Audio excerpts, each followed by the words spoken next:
Hello, welcome to the Opinionistics. I'm your host, John Malone, and we will potentially have other co-hosts joining us, but if not, must go with the flow, I guess. So, introducing from Texas, we have Rox Berkey and Charles Brakefield. Howdy. Hello, how are you? Thank you for having us. Anytime. So, explain to all the listeners what you will do for a living. So professionally, we actually both work in the technology industry for a couple of different companies. Hmm. My area is telephony from either from a U.S. perspective or globally. Take your pick on what company I'm working on at that point in time. But I have a passion for security that goes along with telephony to keep conversations from prying eyes and prying ears. But on the side, we like doing fictional writing, primarily using technology as a foundation, sir. Technically, the area that we work in, Peter, for writing is techno thrillers. And it's basically a lot of technical facts that we see on a regular basis, with some fictional characters to keep the dialogue interesting and the people from the real people we know from getting mad at us. Okay, that's nice. And how long have you been writing for? Oh, gee, let's see. Today's Saturday. 2 decades. That's not true. So when we worked together at a similar company, we were writing white papers and technical documents and workshops and all that kind of stuff. And then, technology is moving so fast, you can't write a technical book and have it be valid in, a week.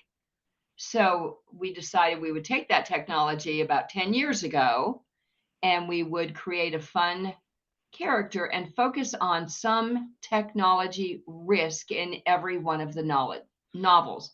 And the first one, The first one is about identity theft, and it's the Enigma factor. And we have this character that thinks he's a penetration tester, and thinks he's really hot stuff until somebody whacks him and erases his identity, and so he realizes he's no longer alone, and he's not near the top like he thought. Hmm. Okay. Interesting. And what do you two like about being authors or working in the technology sector? Well, it's an interesting area because it's always changing. I mean, I'm certified on technology that you've probably never heard. It vanishes over time, it evolves over time, and there's always something new on the horizon. So you get a chance to reinvent yourself with the new technology. Because if you don't, you'll be left behind, as the COBOL programmers were in the 70s and 80s. and because we're in that field, we have an endless stream of technology that's coming into the marketplace that people are adopting that we can use inside the novels to, have our heroes fighting some sort of a threat, like ransomware or ongoing identity theft still hasn't gone away even in 10 years. It's actually worse now. So, but we have constantly new things. You've heard of the capability where technology can take away someone's identity on their face and stuff. It's deep fakes is the terminology you might be aware of. We even use that in some of the stories because that's a real technology capability that exists. Yeah, and it's fun weaving some of the real stuff that we're seeing that's leading edge um, into stories that we've had a couple of people challenge us. That can't be real. That here, right here, a page, yada yada yada. And here's the link for it, and they go, "Oh wow, I you're frightening me, Charles. Stop it." And so we do that on a frequent basis, and it's I mean, in our world, technology is today's weapon of choice. Okay, interesting. And when it comes to writing books as authors, what kind of process do you have when coming up with these stories? So we actually leverage a spreadsheet. So we have a conversation.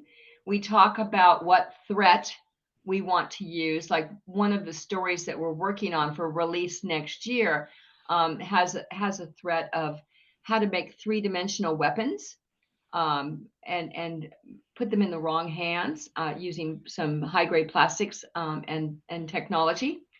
And so we take that theory that there's a problem, and then we kind of talk about, how do we want the story to go? Unfortunately, we never know exactly how the story is going to end. So we kind of map out a few chapters, and we talk about the characters that are included in it and track it in a spreadsheet.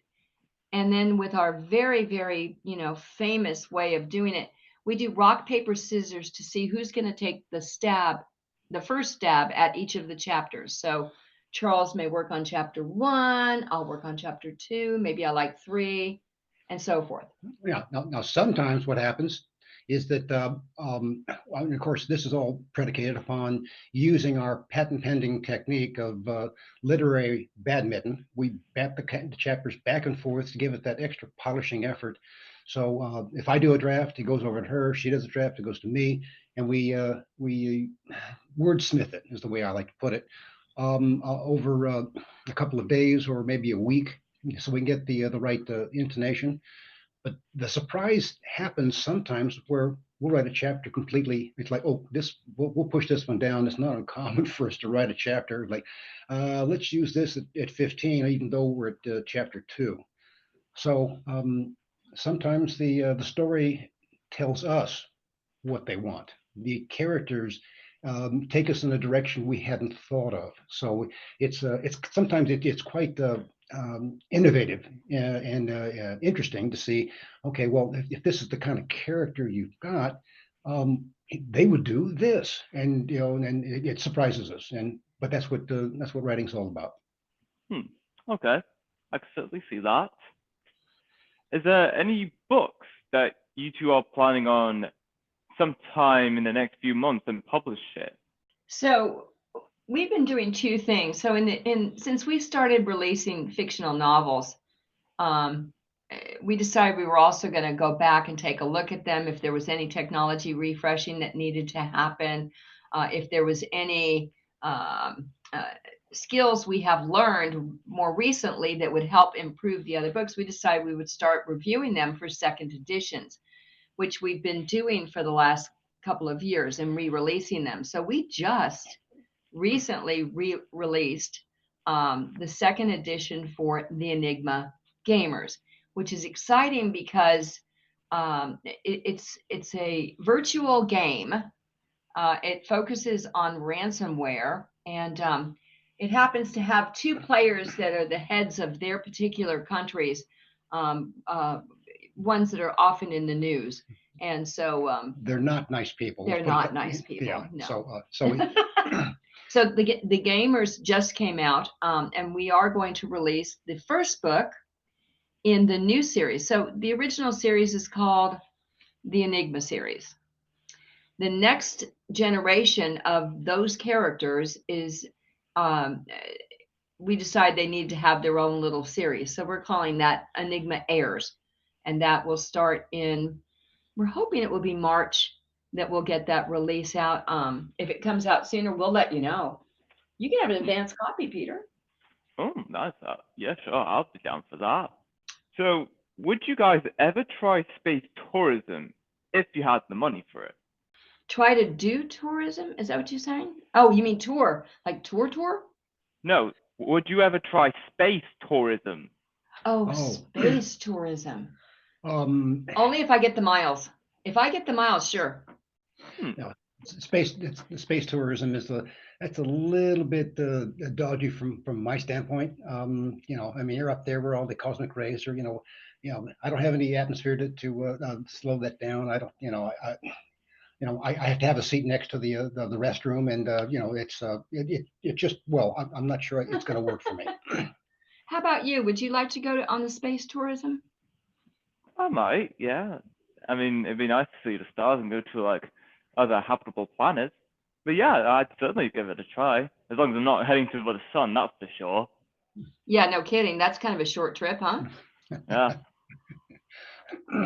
Yeah, but that kind of ranks up there with the Elon's desire to go colonize Mars, and it's like another 100 degrees colder than what you are right now. You got the atmospheric problems, and then the lowered gravity, and so your muscles atrophy. So that's a one-way trip. You're not coming back for something like that. So those things kind of nag at me from a space tourism standpoint, and colonies outside of this planet.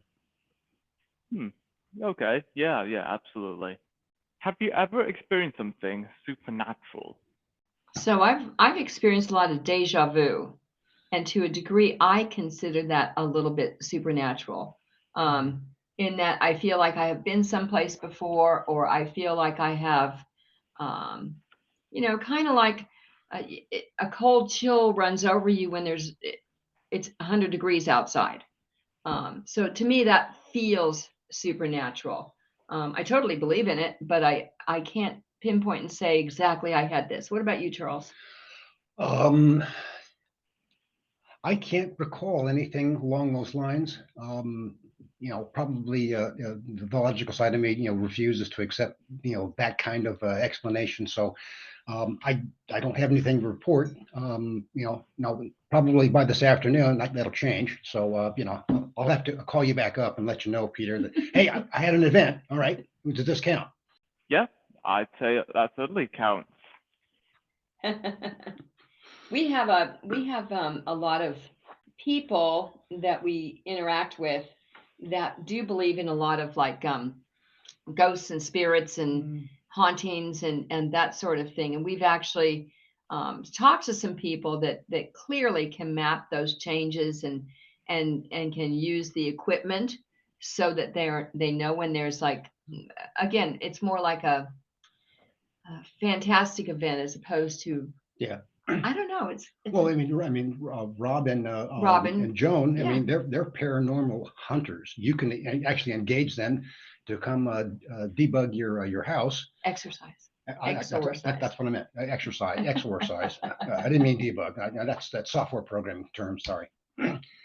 Your house, if it's got ghosts, and they try to help resolve the issue from whatever that is. And so it's always a very interesting discussion, because they're very, very adamant about, oh yeah, this, absolutely.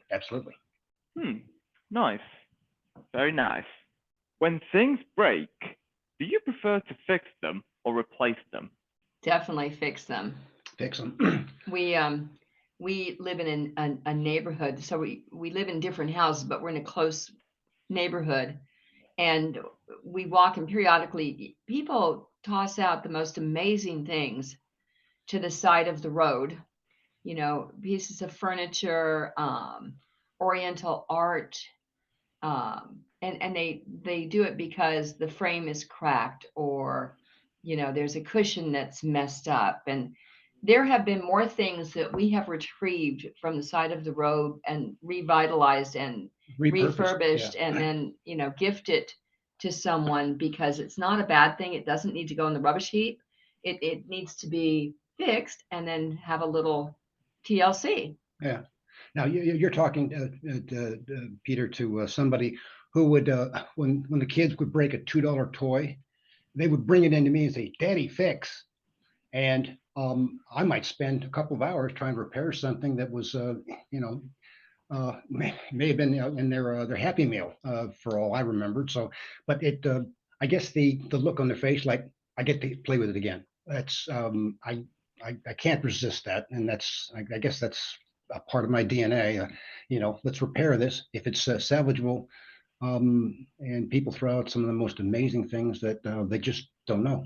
You don't know you can recover this. You don't know that you can fix reglue it so that it's a malfunctioning piece of equipment. Okay, I can certainly see that. What fantasy universe would you like to live your life in? Uh, what type of universe?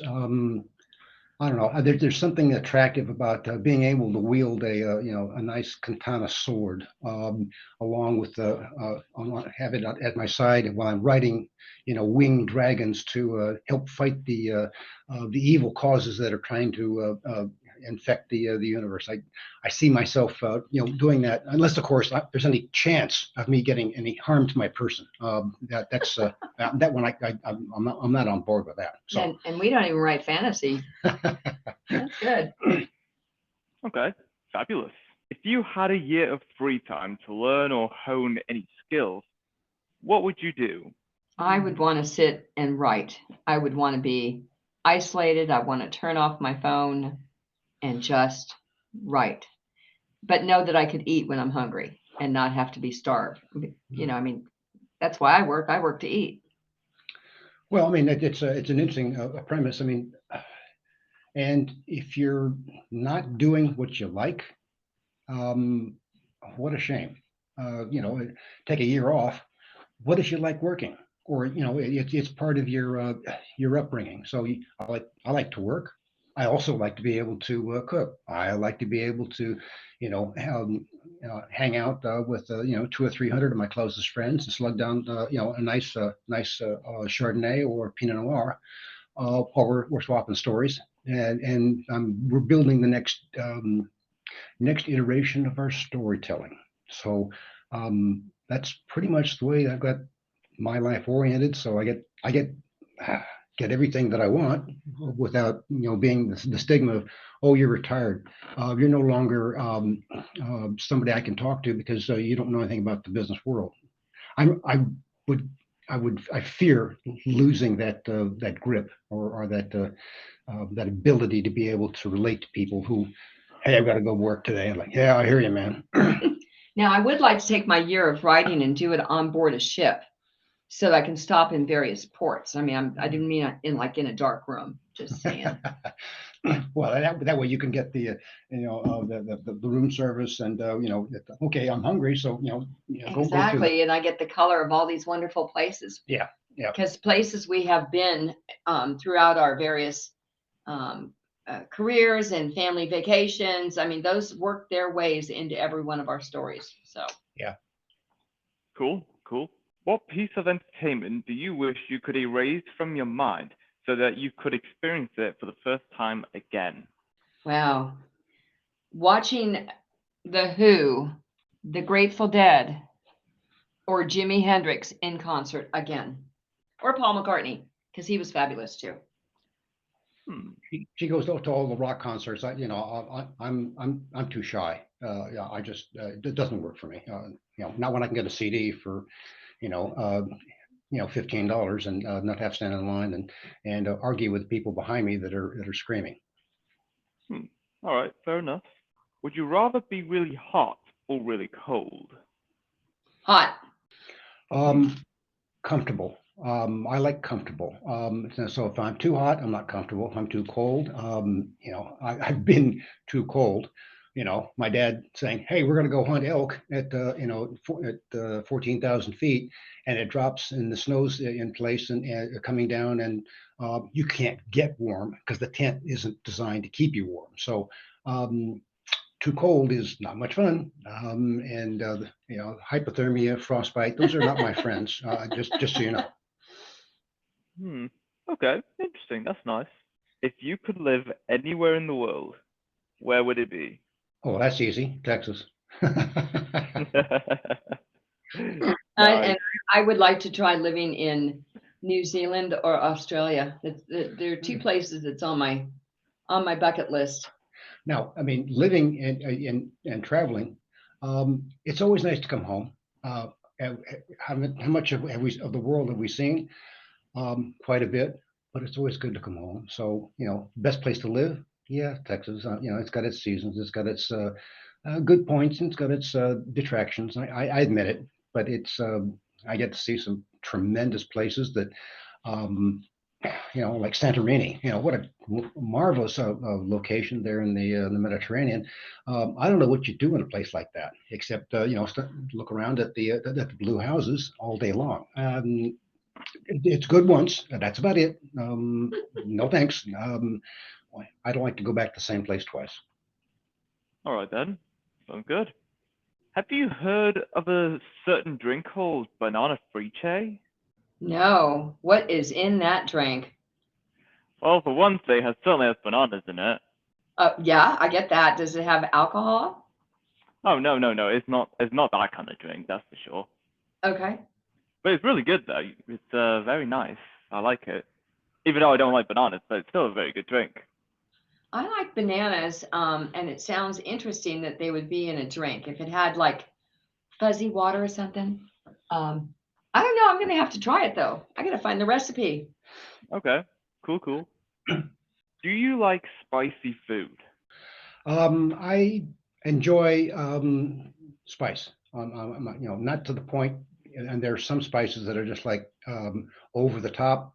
They'll take the paint off your car, like ghost pepper or habaneros from Mexico. Those are that's way too far for me. But a little bit of spice to help accent the food, not just to consume something for the mind-numbing pain that it creates. So, for Okay. example, I've got chili that I'm serving later on today for an event that I'm hosting, and it has a kick. It's not gonna really be painful for children, but it is spicy. You know that you're having something that's different. Yeah. Now, sometimes in South Texas, there's usually some place, some small town burg. They boast of having the best chili on the planet. And I went into one of those places and okay, let me taste your wares. And they said, fine. What kind of hot do you want? We have mild. Of course, we have the children's stuff, which is more like tomato sauce. But it's mild, medium, hot, and they actually had a category called armor piercing. So um, I, I looked at it and I thought, no, I said, really, armor piercing chili? And he goes, dude, if you want the ultimate in the hot stuff, go with it. And I said, I'll just take the hot stuff. I don't want I don't want to be ambulanced off the scene here. Okay. Okay, interesting choice. I like it. What was the stupidest joke you've ever heard? Can we go into politics? Well, whatever works. I don't mind. Uh, I'm going to stay clear of that one. So Yeah, no. Fair enough. Fair enough. I think some of those silly knock jokes that you do as a kid that only work when you're a kid. Oh yeah. Like the knock, who's there? Banana. Banana who? Knock. And you keep going for a while until you get tired of that, and then you have a different answer. They're enormously silly when you're 5 to 10. Yeah. Yeah, I could totally understand why that would be very stupid. But if it works, it works. I don't mind. Just go with the flow. What was the longest trip you have ever taken? ooh, that's a good one. The longest one was three-mast sailing ship around through the Suez Canal from we left out of um, Athens and cruised around the Saudi Arabia and had to run from the Somali pirates.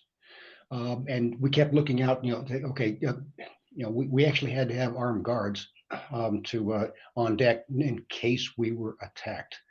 That was kind of a long. I was like, can we get someplace where the people are normal? And they said, we're trying as fast as we can, dude. So that was a long trip, getting past that, and but it was rewarding to get to Dubai. What a beautiful city, just magnificent. And my longest trip was going to Tokyo. So I took a flight to Tokyo and then had this wonderful person to accompany me and take me to all the little inlets and outlets around Tokyo. I mean, Tokyo itself is a bustling community would be probably an understatement. But I loved seeing that whole culture. It was fabulous. Yeah. Fabulous. If you could travel back in time, which decade would you want to live in? I think my favorite decade would be to be around, and this is going to sound really nuts, but actually to be around the turn of the 19th century, before World War I, but in the United States. I think that would be very interesting because technology would not have been there. People were trying to figure out what they wanted to do from a societal ways, but I would probably be on the West Coast, not the East Coast. Okay, I can see that. If you had to get rid of a holiday, which one would you get rid of? I don't know. They're all so much fun. I think that I might get rid of Groundhog Day though. I think that it's kind of outlived its usefulness. I don't know. I mean, get rid of a holiday. That means I have to give up. I'll be working that day instead of taking the day off. So, not really ready to forfeit that luxury at this point. So, I'm going to decline to give you an answer on that one. I think holidays in general, if they're celebrating something, means they're helping keep alive a memory of some sort. And even if I don't personally believe or relate to that memory, it helps enrich people to know that somebody cared enough to create a holiday for that. Like, Valentine's Day. Some people get so sad if they don't have a date on Valentine's Day. And yet, it's the one day a year people can have hearts and flowers and be okay with it. The 4th of July means something here in the United States. It probably means nothing to you in the UK. But you have special holidays, right? Yeah, we do. We have a couple of holidays of our own, especially a couple new ones since the unfortunate passing of one figurehead in particular. But yeah, it was a sad day for a lot of people. But hey, Yeah. we got to move on with life, you know. Yeah. I mean, it's just, I don't know that I would do away with any of them. I may not necessarily celebrate them because I don't understand them. Boxing Day is a very interesting holiday, but I don't celebrate it. Yeah, like what is Boxing Day anyway? Is it a day dedicated to boxing? That's the kind of misconception that really confuses a lot of people. Exactly. But it's kind of funny though, in my opinion. Thinking of Boxing Day is all about boxing. It's yeah, I'm dying.